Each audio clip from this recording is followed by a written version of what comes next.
Everyone's just saying hello. Thank you all for being here. And then we have a hand raised.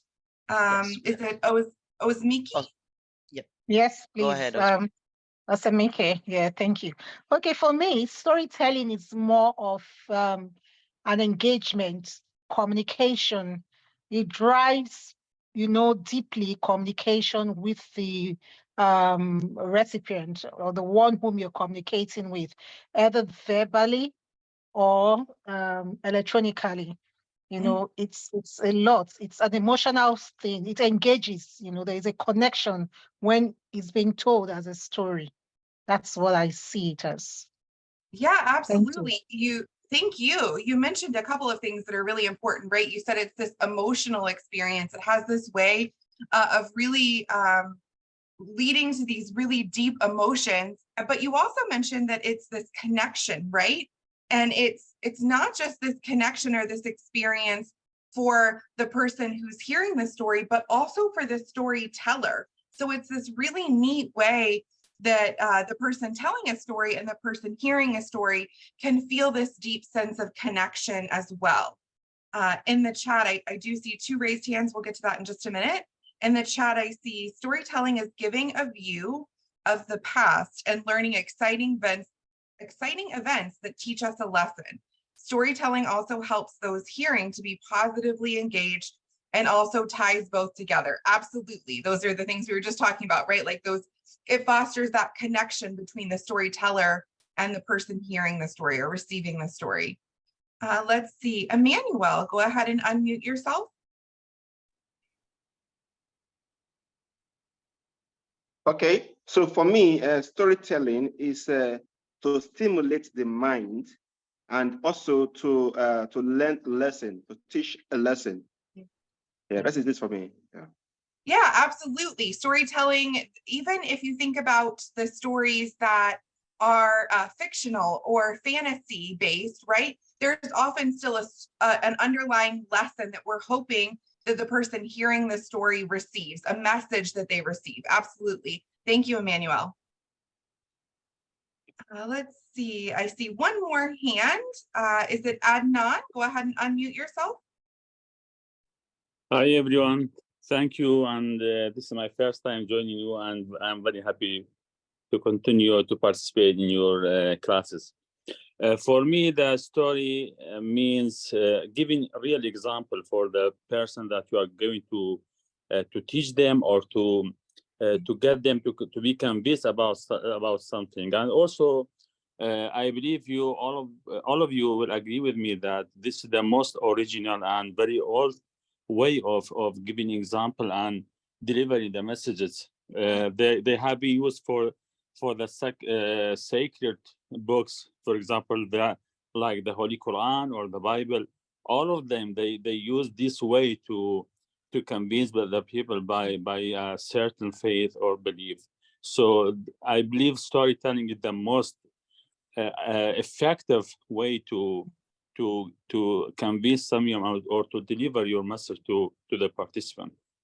Thank you. Absolutely. Thank you. And thank you for being here. I'm glad you're able to join us for the first time. There is a note here in chat, but that was this perfect segue to jump into a deeper dive into what experts have to say about what storytelling is. So I see in the chat here, storytelling is to tell more about one's experience and legacies as time goes on. Yeah, it's a way that we can share our history, right? And move it forward through generations. It all depends what the story is all about, but notwithstanding, story to the little children should be more positive oriented and very encouraging and equally able to teach them good lessons. Right, you do want to consider your audience, right? And we'll talk a little bit about that. But when you're thinking about children, particularly, you want it to be a positive, encouraging, inspiring message with that underlying lesson. All right.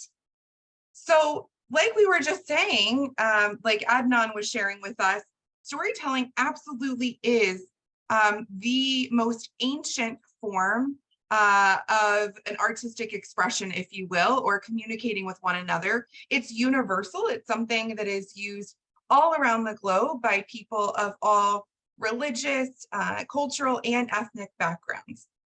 And the word story itself actually comes to us originally from the Latin word historia, that means history, account, tale, or story. Storyteller Paul Clement Kazaja writes, the word story comes from the ancient Greek word histor and means literally a narration from a learned man. According to the National Storytelling Network, and this is the quote you have here, the definition. So according to the National Storytelling Network, storytelling is the interactive art of using words and actions to reveal the elements and images of a story while encouraging the listener's imagination. So the things then that storytelling includes are this sense of interaction or engagement between the storyteller and the person listening to the story, words, right, a spoken message, actions like gestures, vocalization, changing the intonation of your voice, physical movements, presenting a story, right? Do you have other things that you include with your story, like pictures or some kind of artifact? And then also how you engage and encourage the active imagination of the person who's listening to the story. So those are kind of the key components of a telling a story. I see here in the chat, from a journalistic perspective, storytelling is to humanize or give human angle to a news story. Absolutely. According to Michael J. Dorer, who is a Montessorian who is widely known for his incredible storytelling abilities, and we'll share a bit more about that as we move forward in the presentation, especially on that resources page. But according to Michael Dorer, storytelling is a gift that the storyteller gives to the audience. In the case of the classroom, this gift is given to the children and to the future. It's a gift of self, of spirit, of excitement, and of love. Yet ironically, it is not completely altruistic or selfless. The gift of story enriches the storyteller as much as the audience. In this, it is one of our greatest artistic techniques. All who participate gain from the experience. So he kind of shares what we were talking about before, that connection that exists between the storyteller and the audience, right? And I love the way that he describes it, that it's a gift that we're not only giving to the person who is in the audience, but to the future, because they can then pass this gift along to future generations as well. And he shares that, gives some extra insight into why he believes it's a gift, because it's someone giving themselves. There's this spiritual aspect. There's this love that's goes into storytelling with that connection that's fostered, and also this sense of excitement, that imagination, right, that develops as well. And so I just think that's a really unique way of thinking about storytelling, that it's mutually beneficial, and that it really is this unique gift that we use and have used for hundreds of years. Yeah, I see a hand up in the chat. Go ahead and unmute yourself.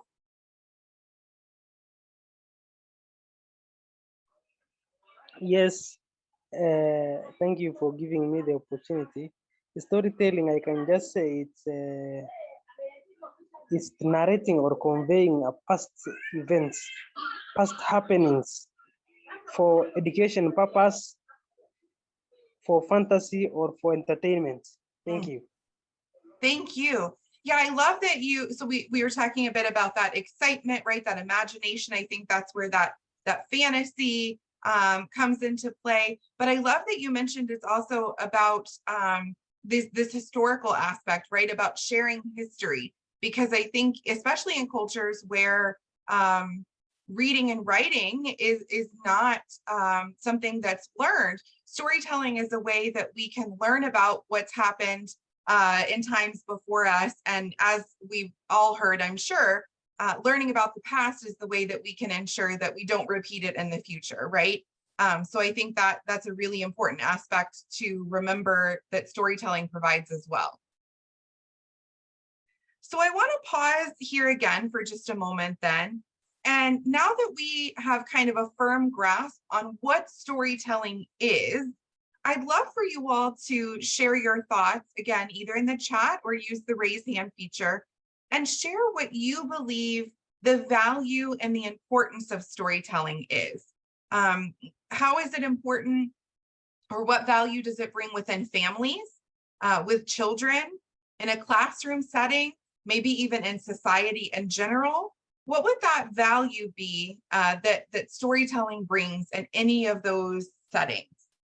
And while you're thinking about that, I do see a note here in the chat. Khalifa shares, storytelling is an art of conveying a narrative or a sequence of events through words, images, or other mediums. It's a way for humans to share experiences, emotions, and ideas with others. Storytelling can take many forms, such as books, movies, plays, and even oral traditions passed down through generations. It allows us to explore different perspectives, learn from the past, and imagine new possibilities.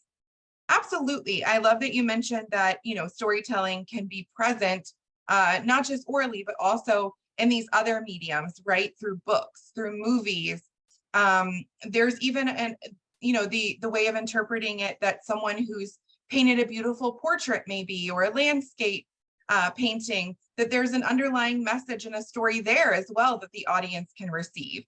And kind of, I think that the second part of your answer there does connect to the value and the importance, right? Because it allows us to explore different perspectives, to understand where someone else might be coming from or how they might be feeling, to learn from the past, right? We're thinking about history. We were just kind of chatting about that. And also imagining new possibilities. And that's where that imagination piece comes into play, right? I see some good mornings in the chat. Storytelling is the means by which cultural heritage is passed down from one generation to another. Yeah, so there's this really important piece of making sure our own and also the heritage and the customs of our culture is passed down from one generation to another, definitely. It's a way of teaching lessons and language, yeah. It's a social and cultural activity. Yeah, that's that connection, right? I did see 2 hands raised. I see one still raised. Adnan, would you like to unmute yourself and share?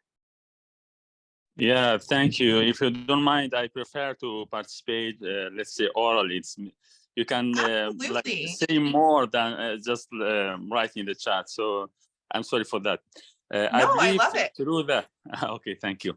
I believe through the storytelling, you can show you the power of the speech of the person in order to convey the people, which is it requires techniques and a good way of speaking, even your body language, eye contact through the storytelling.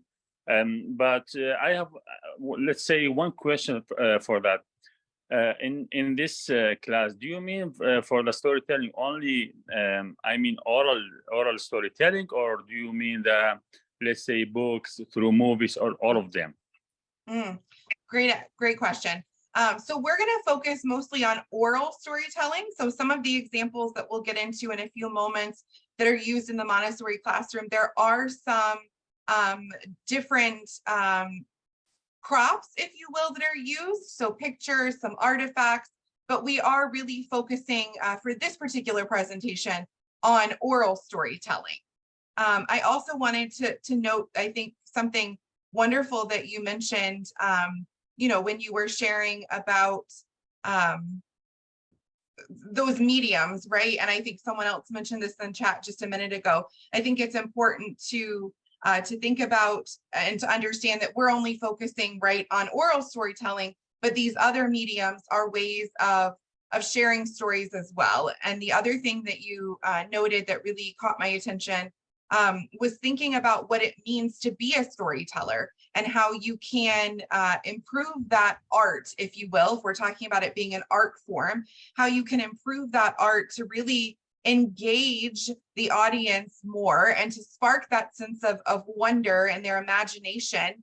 And Michael Dorr talks a lot about that in his books, which I'll share in the resources, and we'll come back to that when we get to that section.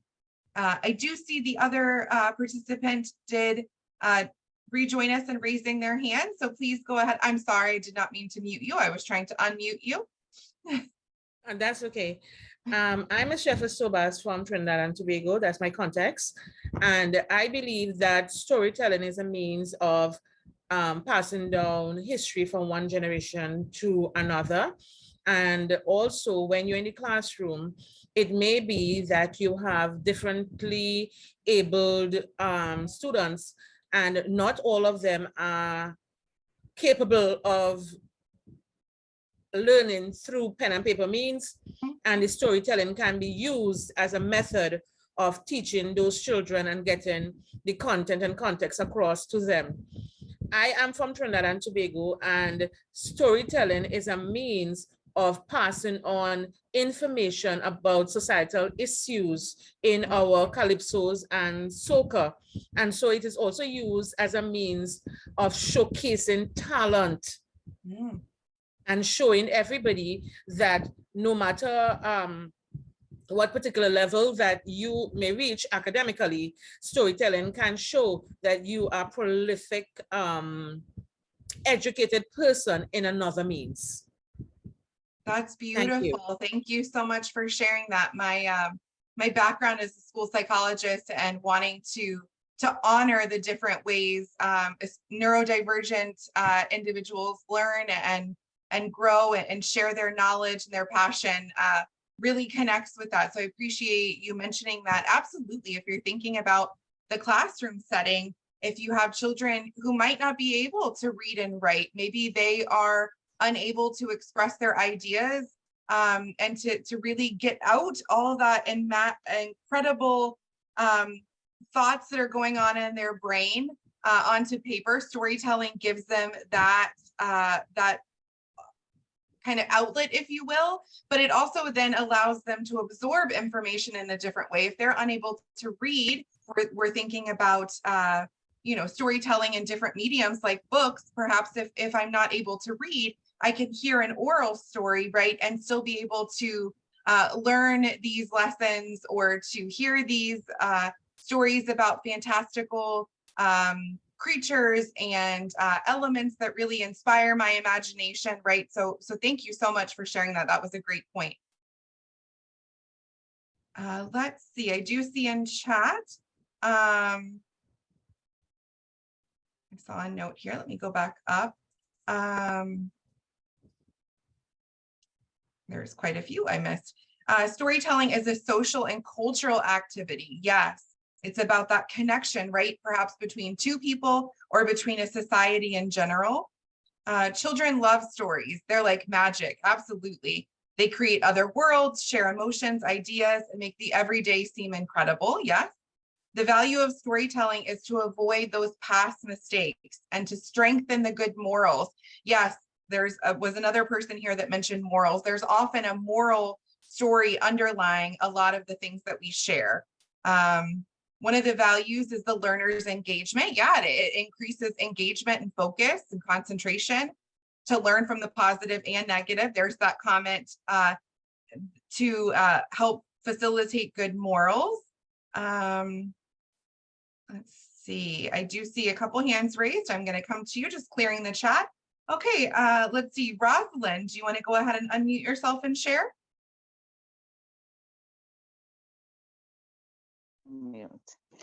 Morning. It's the first time getting onto your program, but it's a wonderful morning about storytelling about enriching lives, so especially in the classroom, to inspire the young minds and help them to be more connected. And in this way, they build more familiarity and trust and become more open in learning.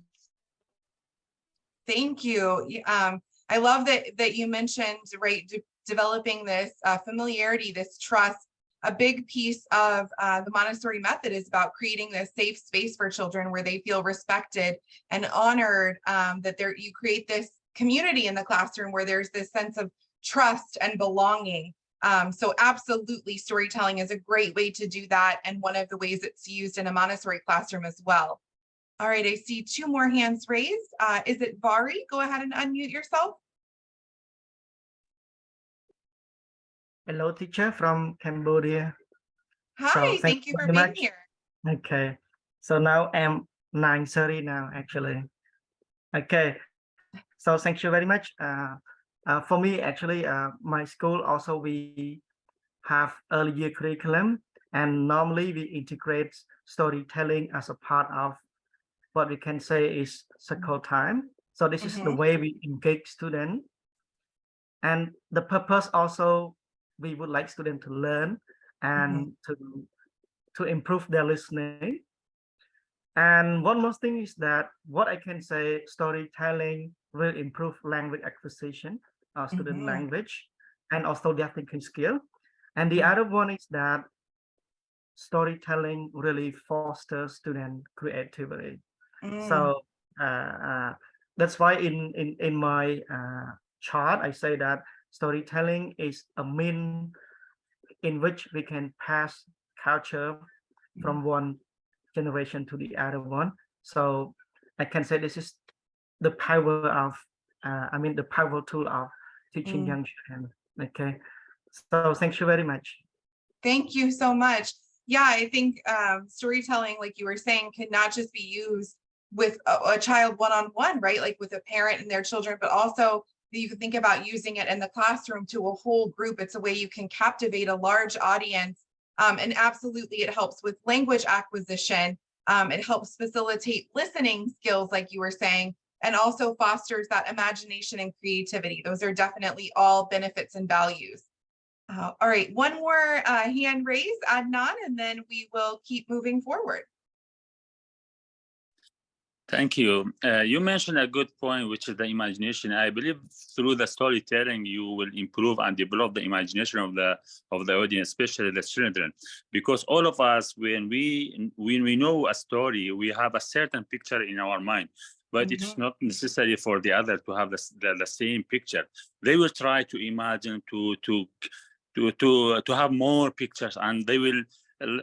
Let's say, for example, they will improve the story by themselves, and sometimes they will feel that they're a part of this story. So through this, through the storytelling, we can improve and develop the imagination of the children. Thank you. Definitely, and it's something I like to do. This is, a little off topic of the value, but mentioning that picture we have in our heads, right? I love to try to incorporate when I was in the classroom. And using the art of storytelling, either during the story or after the story, to really encourage children to think about the message they received, the picture they saw in their head, and to showcase that in some way, whether it was retelling the story, maybe they wanted to draw a picture, maybe they like to paint and they wanted to paint something, maybe they wanted to write their story down. For those children who use technology, maybe they wanted to create some kind of digital medium that really showcased what they were visualizing. And that's a great way for them to keep retelling the story and sharing what they gained from it. All right, I do see some hands in chat. I promise I will get to you if you keep your hands raised, but we're gonna keep moving forward just to make sure we make it all the way through the presentation. So as so many of you shared, stories really are this gift that we can give that really showcase things about the past. They exist in all cultures, all historical eras, and they continue to shape us individually and collectively. They expose children to tales of heroism, of courage, integrity, kindness, fair play, love, right? All of these are common themes that we often share in stories. And stories really comprise a vital element of our collective written and oral literature. According to Dr. Maria Montessori, storytelling encourages the child's great power of imagination. So that's that imagination piece we did touch on. Sharing stories help children develop language skills, like we were talking about. It improves their comprehension and helps them really develop interpersonal skills as well, how they relate with one another, how they convey and understand emotions. They develop a listening ability. They assist in growing the child's vocabulary. They develop that imagination and creativity. All of these things you all mentioned, right? You were ahead of me there. Research shows that storytelling is really effective in helping establish a student's reading, listening, and speaking skills. And as we've mentioned, they're a great way to pass on culture as well. And I think perhaps one of the things that make them most engaging for children is that they really are entertaining. They're enjoyable for the audience and also for the storyteller. Children like to hear stories simply because they're a lot of fun. And so it makes them a great tool to use in the classroom. Like we were saying, storytelling really creates this community. If it's in the classroom, it's this community between the storyteller and the audience, the children. If it's in your community, it's a connection between the storyteller and the audience that's there in the community at large. It's really this meaningful, powerful experience. And although maybe not an intended value or importance, storytelling really is this spiritual act. It enriches the spirit of the storyteller and really touches the spirit of the audience members as well.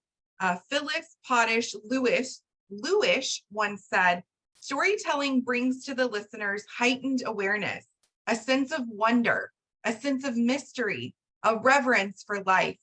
It's through the stories themselves and through the interaction between teller and listener that storytelling goes beyond the surface child to speak to the inner child.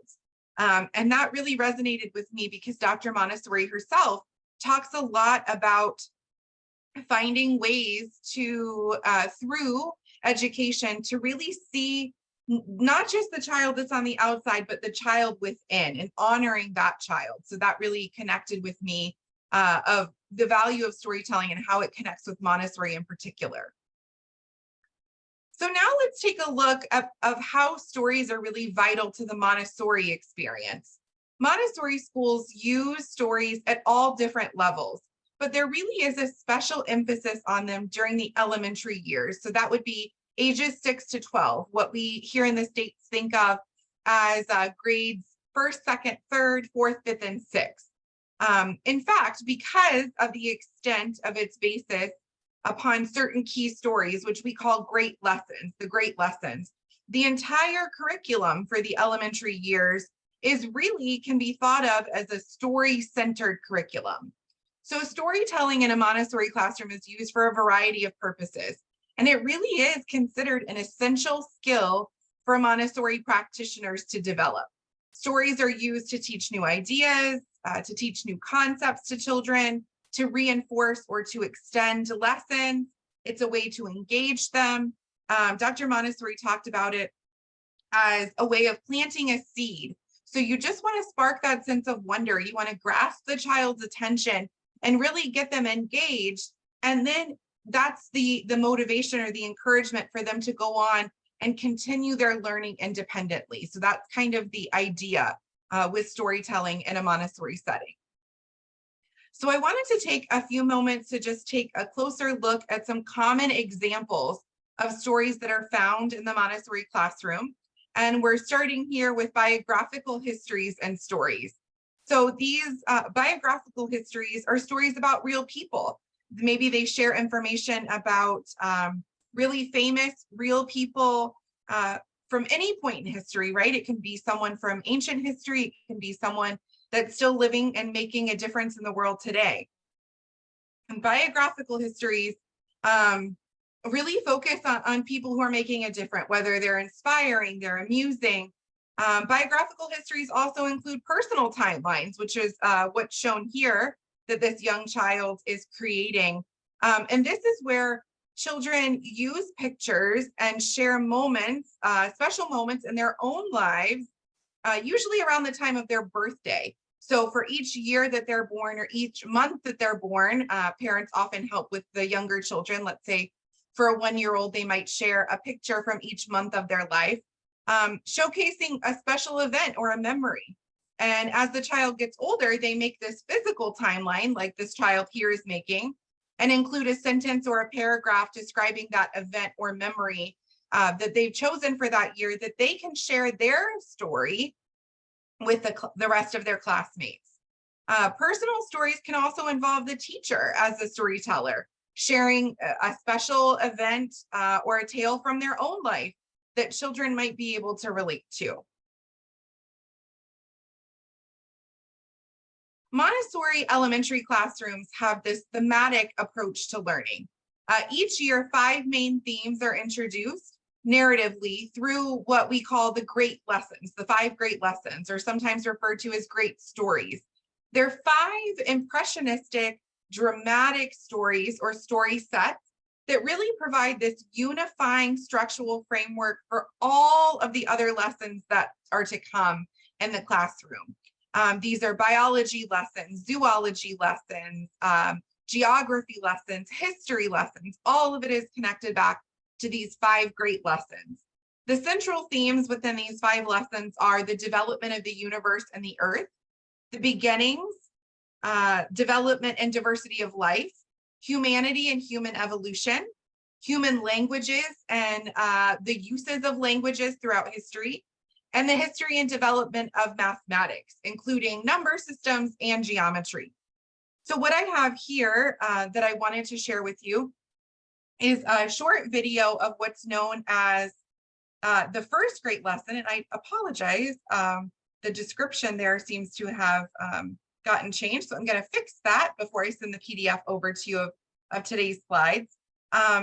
But this is known as the first great lesson. And I believe, let's see if it won't play, unfortunately. So I will describe it here to you. It looks like when it is a larger picture, maybe it doesn't work, but you can find lots of videos on the internet, particularly on YouTube, of the first great lesson. But basically, this is known as the coming of the universe. And so there are different things that are presented to the child. The scene is set where they walk into a cold, dark classroom where it's supposed to be like the beginning of the universe.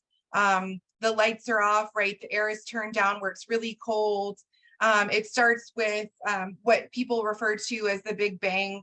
You pop a balloon with a pen and all of the glitter goes through the classroom and into the atmosphere, if you will. There's different ways to look at the different densities of things. There's a density experiment. You look at the difference in the 3 states, solid, liquids, and gases, by melting something, usually a crayon is what's often used. So it starts as a solid, it melts into a liquid, eventually a gas, and steam starts to come off.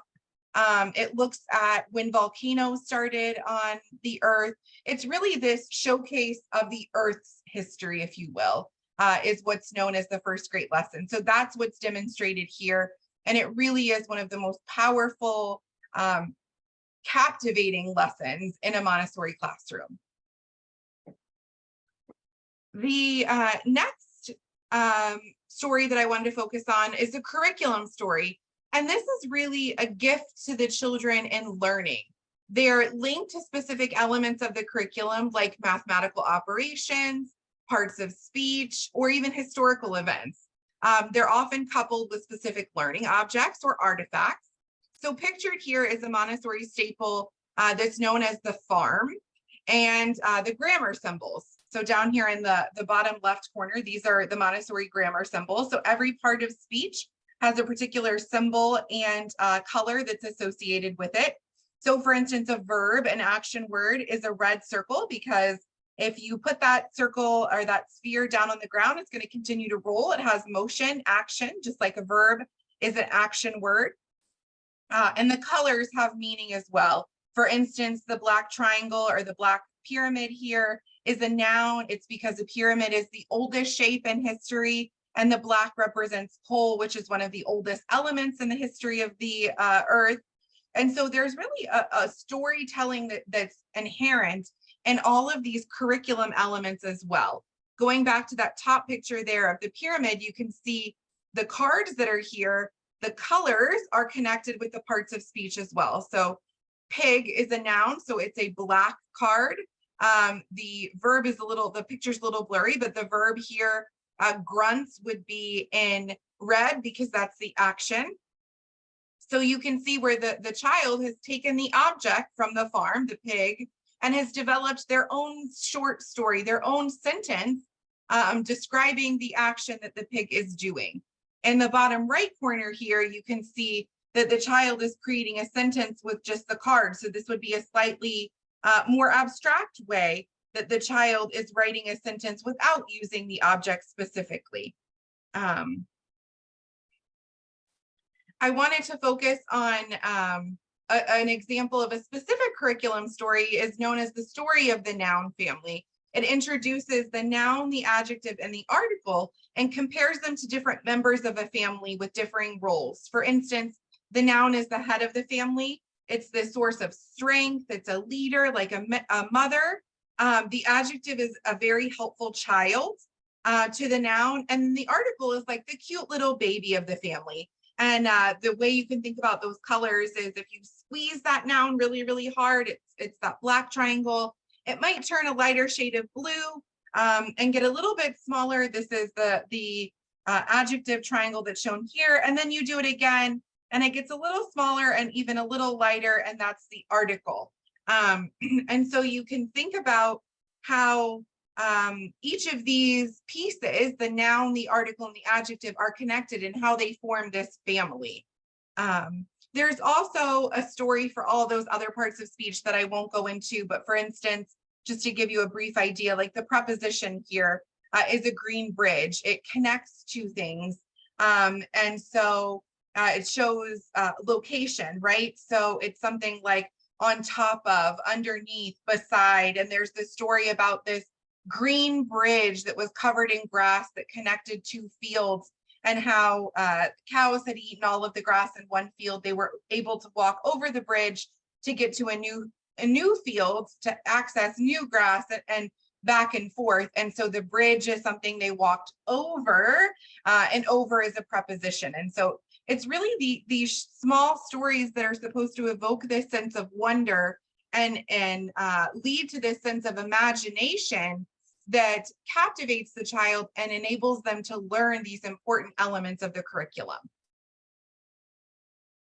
So here is a really special video of another example of a curriculum story that's related to math. This is called The Love Story of Lines. It's a story that's really common in the Montessori curriculum. This particular version is from Michael Dorer, who we've talked about a few times. So I wanted to give you one last real inside look of what storytelling looks like in a Montessori classroom, like of an actual story. And then we'll wrap up with a quote and some resources, and I'll take some final questions. I would like to tell you a story today. A story in 3 parts. But really, the best part of the story is the love story at the end. A love story in 3 parts, really. It's a love story about lines. The first part of the love story will probably make you sad, and maybe it'll even make you cry. The second part of the love story will probably make you say, so what? And the third part of the love story will probably make you laugh with joy. It is told a long time ago. There were 2 children. Here is one of them right here. And here's another one. There were 2 children, and these 2 children were good friends. They lived by each other, and they played with each other. They held hands. They were such good friends. I'm going to put out these sticks to show the line along which these children could walk. It shows the direction of their pathway. Though their pathway starts very close, when they were very close, they were friends. And as they walked along the path of their lives, it turned out that they moved apart from each other. They saw each other less and less. And then it happened that they hardly saw each other at all. And then they never saw each other again. I'm sorry, but this makes me so sad I may sniffle a bit. It's the story of moving apart. It's like when you need to get tissues. It's a very sad story because these children never saw each other again. Well, that is a very hard story to take with all of this sadness. But there will be a bit better part. Perk up a bit with a small smile. Still, even this second part will not be really happy. let's go ahead and look at the next story. The next story tells of two different children. The story tells us that these two children also lived very close to one another. I will set two sticks out to show their paths.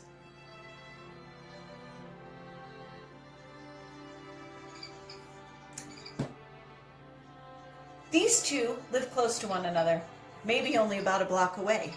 They could be such good friends, except they don't know each other. They could be such good playmates, but they never meet. And they always live very close as they go down the path of their lives, but they go to two different schools. They live very close as they get older, but they have two different jobs. And they live very close together as adults, but they live in two very different houses and never ever know each other, even exist. They never meet. They never hear of each other. So this is a story of indifference. It's not quite so sad because they never get to meet, but it's still not really happy.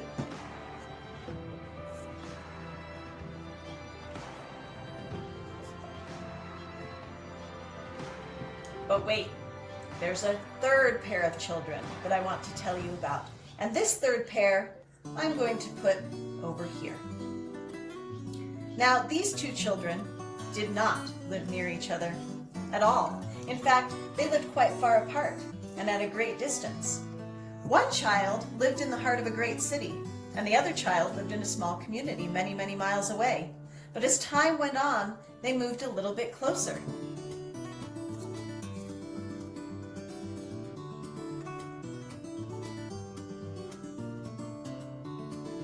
The families moved again, and then the two meet, and they become friends, and they become even better friends, and they hold hands, and then they fall in love. And life is good, because they get married, and in the end, everything is beautiful. These children have a happy life, a happy ending, and that is how it is to this day.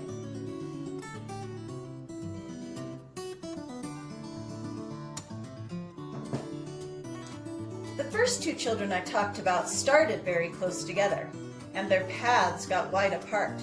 We say that their paths are divergent. These lines are divergent.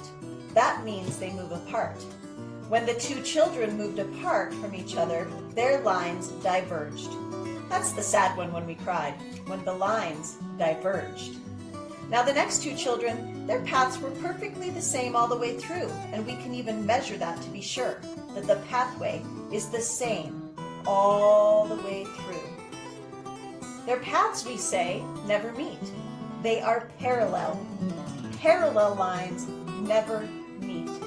It's not that sad, but it's indifferent, as if they really don't care. But the last two come together in the end, and our hearts overflow with joy that we hear about them. We're so happy for them. Their lines are said to be convergent. That means they come together, and as you can see, they come together. Divergent lines move apart. Parallel lines never meet. Convergent lines come together. Now, how about that for a real story?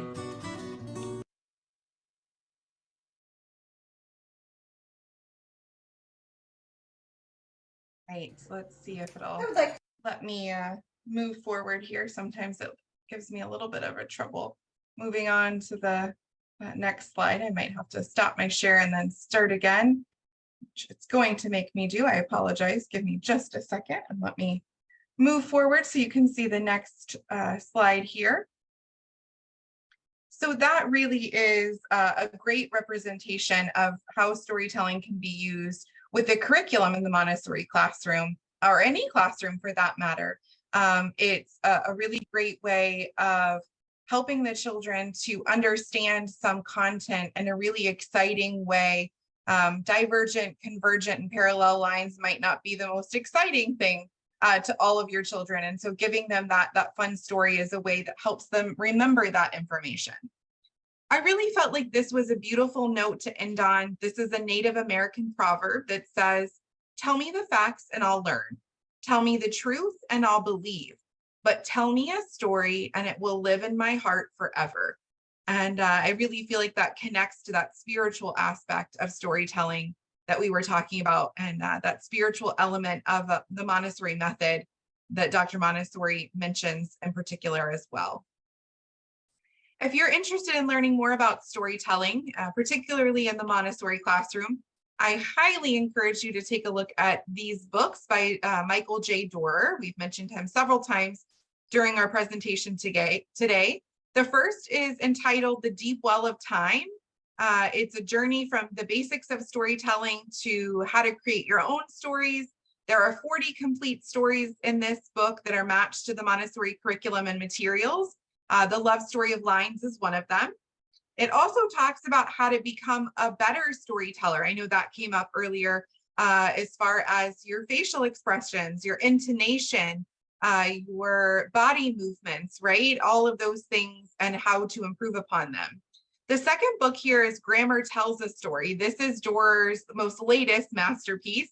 It combines Montessori theory and practice, and he uses the Montessori grammar symbols that we were looking at on that page with the grammar farm to tell each of the grammar symbols' own stories. And there are more than 50 different stories in this book.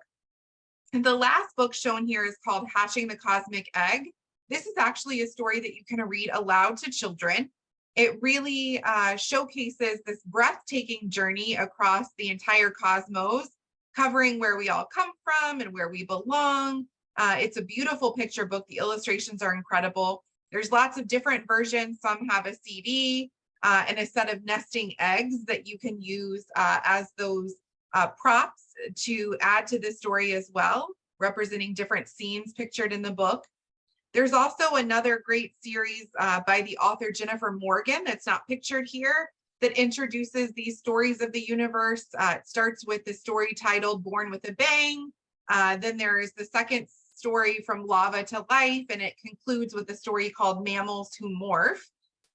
Ruth Heller is another fabulous author. I'm gonna grab some of her books to show you here. I'll hold them up for you in just a moment.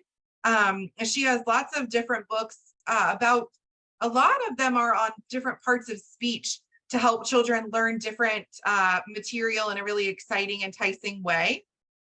Margaret Reed McDonald also has a classroom called Teaching with Story, Classroom Connections to Storytelling. That's another fabulous resource that's not particular to the Montessori setting. It's a really comprehensive, practical guide for teachers and how they can use storytelling in their classrooms. And then finally, Dr. Montessori's book, To Educate the Human Potential, also has transcriptions of different sets of stories that are introduced typically in the Montessori classroom. So before I open it up to final questions, and I am gonna hold these Ruth Heller books up and show you a little bit about those when I stop sharing my screen so that you can see. I just wanted to say thank you so much for being here with me. It was a joy and an honor as always. I will make sure I get those 2 slides fixed that seem to kind of retract to a previous version where that text was there in Latin. That's not helpful to me, at least. It may be helpful to some of you if you speak Latin. I have my contact information here on the screen. If you have any follow-up questions, please feel free to send me an email. You can connect with me on LinkedIn. My LinkedIn page is there as well. I also have my new website listed as well as my social media handle. It's at montessori.matters on Facebook and Instagram. The logo is here as well, so you know you found the right place when you see that logo. And I share a lot of parenting and education, Montessori content there that you might find helpful as well. So I'm going to stop my share, and I just want to hold up these Ruth Heller books to show you a couple examples. So this is Ruth Heller's book about nouns. It's called Merry-Go-Round, and so everything in this book is all about nouns. And so, for instance, it says wives is the plural of wife, but just add an S to giraffe. Which way should you go with nouns end in O? Add ES to tomato and also potato, but S to piano, and as to flamingo, just add whatever you wish. So there's a rhyming element to all of Ruth Heller's books, and the illustrations are just beautiful. Children love these. There's books about other things as well than just the parts of speech. She has one about chickens aren't the only one, a book about animals who lay eggs, a book about mammals called Animals Born Alive and Well. So Ruth Heller is an excellent resource. As you can tell, I love her books and I still have them even though I'm not in the classroom. All right, I'm going to put my contact information back up in case anyone missed that. And I'm going to check out the chat. And I know, Dr. James, you've been waiting such a long time. Please feel free to unmute yourself and share your question. Hey, man, I'm driving safely and listening in. I hope you all can hear me. Yes, I just want to make a comment. I appreciate the presentation as always. And I've heard you speak many times now with AIU. And my statement is, I pastor as well. And I always tell people it's a reason, a season, and a lifetime. And I believe that storytelling is for a reason. I believe it's for a season. And then is for a lifetime. Thank you so much.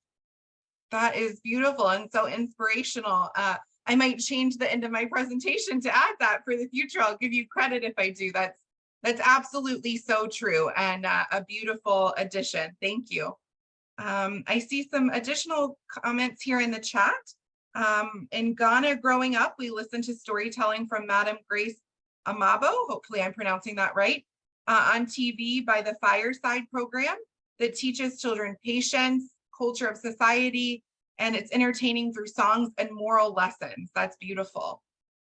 There was a show that I loved when I was younger called Gullah Gullah Island, and it used a lot of storytelling. You just made me think about that. It unlocked a core memory, if you will. Storytelling is the art of conveying a narrative or a sequence of events through words, images, or other mediums. I think we looked at this one maybe. We're learning about the good things of storytelling and its values and impacts in the education sector following the Montessori method. This has been the power of the African continent, which has inspired the entire world in narrating stories from the ancient experience. I would want to know if there are any negative impacts or critics against this method. You know, as far as if we're thinking about the Montessori method in general, there are some critics about some of the stories. For instance, that first grade lesson that talks about the history of the universe and the coming of humans, right there, especially for certain people from certain religious backgrounds. There's some controversy there as far as what that looks like. And so there are different versions that are more aligned with different religious beliefs that maybe don't believe in evolution or the Big Bang. So that's kind of one thing to point out. I think the other thing to think about, we were, you know, thinking about the positive in regards to those who might not be able to read or write, and how storytelling gives them this unique talent, this unique power, if you will. There are those who are deaf, right, or who are unable to speak. And so that might be kind of a drawback of oral storytelling, but perhaps those individuals might be able to share their storytelling talents and the power of storytelling in some of the other mediums that we addressed, like drawing or painting or writing a story even. I see here it's really an amazing session to discover the strengths of storytelling to draw attention of an audience. It particularly works in educating children and some communities like mine to be prepared for their future. Absolutely. Let's see. My point of view in the storytelling is very useful for everyone. Through that, students can learn a lot. First, the way is in the earth who created the world. Absolutely, those are those creation stories, those first great lessons we talked about in Montessori. What are their responsibilities on this earth and to one another? Yeah, that's great that you brought that up. Dr. Montessori talks about being a global citizen and what our responsibility is to one another and to the world as a whole. How they can learn and grow up in their education, and what is the finality of the human being in the cosmos. Absolutely. I see someone here from Iran that's a math teacher. Storytelling is a great way to involve learners and give them a vivid imagination. Absolutely, and that love story of lines, right? I love that because there are a lot of children that really find math really dry and boring, right? And so storytelling, like you're saying, it's a great way to engage them and to help them find that interest and sense of wonder regards to math. I do see a chat here about a certificate for the presentation, and I think that one of the moderators will be able to help answer that question for you in the chat. That's awesome, Dominique. Hopefully you enjoyed the show Gullah Gullah Island as well. I hadn't thought about that show in quite a long time until that was just mentioned. Let's see. Maureen, I do see your note here in chat. I know you had your hand raised earlier. I'm not sure if you still had something you wanted to comment or to ask. Feel free to raise your hand if so.